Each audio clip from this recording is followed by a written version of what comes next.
course, I don't remember Donald Trump saying anything of the sort. But anyway, my next guest is pretty fired up about this. Barry Nussbaum, welcome back to America Trends. Barry, some say that Cruz was absolutely not blaming Trump for the terror attacks and those comments about the Belgian attack this morning. But what do you say?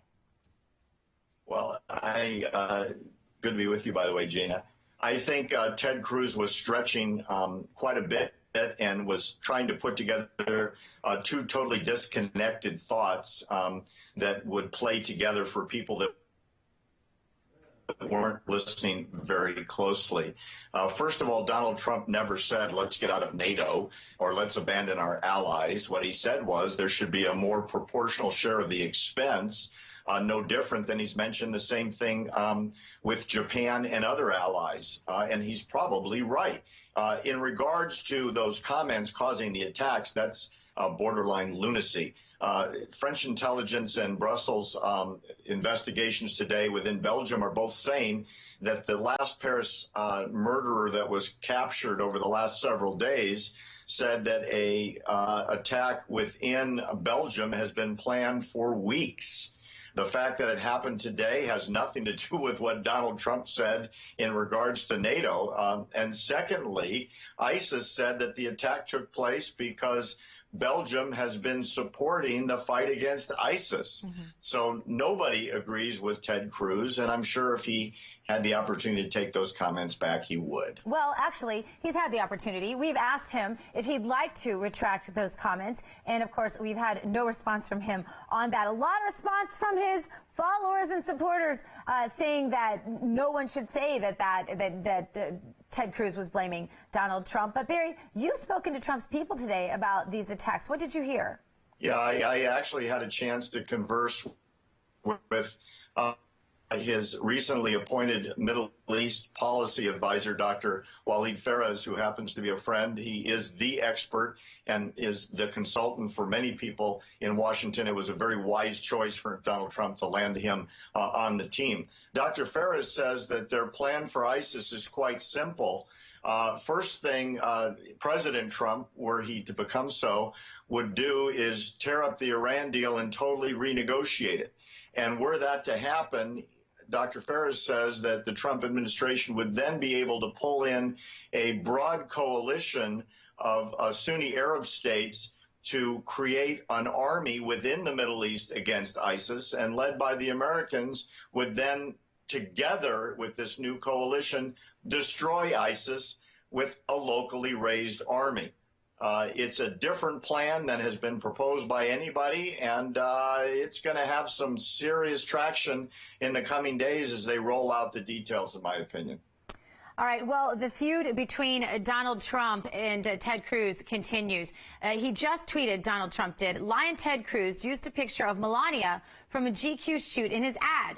Be careful, says Donald Trump, Lion Ted, or I'll spill the beans on your wife. Barry, any idea where he's going with this? I don't even know where to stoop to that. I'd like to follow up on one other comment that Cruz made in a later comment today, Dr. G. He suggested that NATO should take the lead in the fight against ISIS, which is contrary to the NATO charter, which was formed after World War II to counter the Soviet incursion into Eastern Europe, and then later became the Army Against Nuclear Aggression by the Soviets in the East. That is an army of coalition partners. It is not a police force. It is not an investigatory arm, and it certainly isn't going to be able to police homegrown jihad within Europe from people, in a lot of cases, that were born and raised in the countries they're trying to destroy. I think, quite honestly, Senator Cruz is going in the wrong direction in regards to his new NATO idea to fight ISIS within Europe. You make an interesting point, Barry, because when we're looking to these broader international umbrella organizations to sort of do what should be done, I don't know, more of the people, more organically, perhaps. Does it smack of big government trust to you? Yeah, he's trying to create an organization to fight a problem. Unfortunately, that organization is neither equipped nor has any capacity, even with modification, to become that agency that he suggested off the cuff in that street interview he made this morning. Clearly, Europe is now galvanized. And if I could weigh in and not influence your poll too much, I made a speech today and I was asked the same question.